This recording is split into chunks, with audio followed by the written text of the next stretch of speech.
കാലവർഷം ശക്തമായതോടെ മഴക്കെടുതി സംസ്ഥാനത്ത് രൂക്ഷമായിരിക്കുകയാണ്. പല ജില്ലകളിലും കനത്ത നാശനഷ്ടമാണ് റിപ്പോർട്ട് ചെയ്യുന്നത്. സംസ്ഥാനത്ത് 66 ക്യാമ്പുകൾ തുറന്നു. 1894 പേരെ ക്യാമ്പുകളിലേക്ക് മാറ്റിപ്പാർപ്പിച്ചു. മഴയ്ക്കൊപ്പം കാറ്റ് വീശുന്നത് വലിയ ആശങ്കയാണ് സൃഷ്ടിക്കുന്നത്. വരും ദിവസങ്ങളിലും ശക്തമായ മഴ തുടരുമെന്ന് റവന്യൂ വകുപ്പ് മന്ത്രി കെ രാജൻ പറഞ്ഞു. മഴ ശക്തിയായിട്ട് തുടരുകയാണ്. മഴയുമായി ബന്ധപ്പെട്ട് കനത്ത നാശനഷ്ടങ്ങളാണ് പല ജില്ലകളിൽ നിന്നും ഇപ്പോൾ റിപ്പോർട്ട് ചെയ്തിട്ടുള്ളത്. ഇപ്പോഴുള്ള ഏറ്റവും പ്രധാനപ്പെട്ട പ്രശ്നം ഈ മഴയുടെ ഭാഗമായി വലിയ തരത്തിൽ മരങ്ങൾ വീഴുന്നു എന്നുള്ളതാണ്.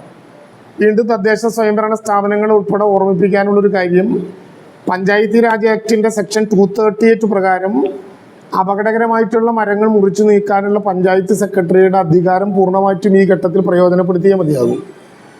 അതനുസരിച്ച് വരുന്ന ദിവസങ്ങളിൽ മൺസൂൺ കാറ്റിൻ്റെ ഗതിവേഗം കൂടുകയും നേരത്തെ നമ്മളിപ്പോൾ ഇവിടെ പറഞ്ഞതുപോലെ ഉച്ചയ്ക്ക് ശേഷം കരയിൽ പ്രവേശിക്കുന്ന തീവ്ര ന്യൂനമർദ്ദം അതിതീവ്ര ന്യൂനമർദ്ദമായി കരയിൽ പ്രവേശിക്കുന്ന സാഹചര്യത്തിൽ കുറച്ചുകൂടി ഗൗരവമായിട്ട് ഈ പ്രശ്നത്തെ അഡ്രസ്സ് ചെയ്യാൻ പൊതുവായി നമ്മൾ തയ്യാറാകണം എന്നുള്ളതാണ് നമ്മൾ കാണുന്നത്.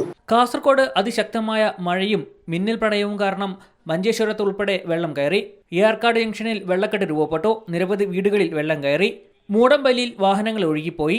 ആളുകളെ മാറ്റിപ്പറപ്പിച്ചു. മഞ്ചേശ്വരം കാരോഡിൽ ദേശീയപാത സർവീസ് റോഡിൽ വെള്ളം ഉയർന്നു. കഴിഞ്ഞ ദിവസം രാത്രിയിലും ഇന്ന് പുലർച്ചെയും പെയ്ത മഴയിൽ കണ്ണൂർ നഗരത്തിലെ പലയിടത്തും വെള്ളപ്പൊക്കമുണ്ടായി. കണ്ണൂർ യൂണിവേഴ്സിറ്റി പരിസരത്ത് ശക്തമായ മഴയെ തുടർന്ന് വെള്ളപ്പൊക്ക ഭീഷണി നേരിടുന്ന 50ഓളം കുടുംബങ്ങളെ ഒഴിപ്പിച്ചു. താഴെ ചൊവ്വ ഭാഗത്തും നിരവധി വീടുകളിൽ വെള്ളം കയറി. കുറ്റ്യാടി ജലവൈദ്യുത പദ്ധതിയുടെ ഭാഗമായി കക്കയം ഡാമിലെ ജലനിരപ്പ് 756.7 മീറ്ററായി ഉയർന്ന സാഹചര്യത്തിൽ ഓറഞ്ച് അലർട്ട് പ്രഖ്യാപിച്ചു. ജലനിരപ്പ് റെഡ് അലർട്ടായ 758 മീറ്ററിലെത്തിയാൽ ഡാമിലെ അധിക ജലം തുറന്നു വീഴേണ്ടതിനാൽ കുറ്റ്യാടിപ്പുഴയുടെ തീരത്ത് താമസിക്കുന്നവർ ജാഗ്രത പാലിക്കണമെന്ന് ജില്ലാ കളക്ടർ അറിയിച്ചു. ഇടുക്കിയിലെ പൊന്മുടി, പാംബ്ല, കല്ലാങ്കുട്ടി, മലങ്കര ഡാമുകൾ തുറന്നു. മൂവാറ്റുപുഴയിൽ വലിയ തോതിൽ ജലനിരപ്പ് ഉയർന്നു. ജലനിരപ്പ് നിയന്ത്രിക്കാൻ മലങ്കര ഡാമിൽ നിന്ന് പുറന്തള്ളുന്ന ജലത്തിന്റെ അളവ് കുറച്ചു. ഇടുക്കിയിൽ 9 വീടുകൾ പൂർണ്ണമായും 103 വീടുകൾ ഭാഗികമായും തകർന്നു. അപ്പർ കുട്ടനാട്ടിലെ ജലനിരപ്പ് ഉയർന്നു. പ്രധാന നദികൾ കരകവിഞ്ഞു. ഗ്രാമീണ സർവീസ് റോഡുകളിൽ ഗതാഗതം നിലച്ചു. തിരുവനന്തപുരം ജില്ലയിലെ പല സ്ഥലങ്ങളിലും മരം കടപുഴകി വീണു. പുഴയിൽ ജലനിരപ്പ് ഉയരുന്ന സാഹചര്യത്തിൽ സംസ്ഥാന ദുരന്ത നിവാരണ അതോറിറ്റി പ്രളയ സാധ്യതാ മുന്നറിയിപ്പ് പ്രഖ്യാപിച്ചു.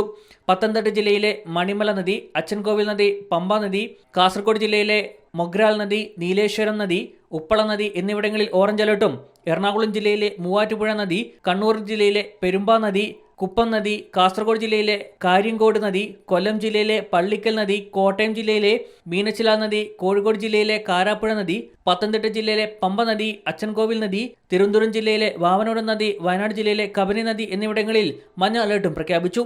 യാതൊരു കാരണവശാലും നദിയിൽ ഇറങ്ങാനോ നദി മുറിച്ചു കടക്കാനോ പാടില്ലെന്നും തീരത്തോട് ചേർന്ന് താമസിക്കുന്നവർ ജാഗ്രത പാലിക്കണമെന്നും നിർദ്ദേശം നൽകിയിട്ടുണ്ട്. C Malayalam news, Thiruvananthapuram.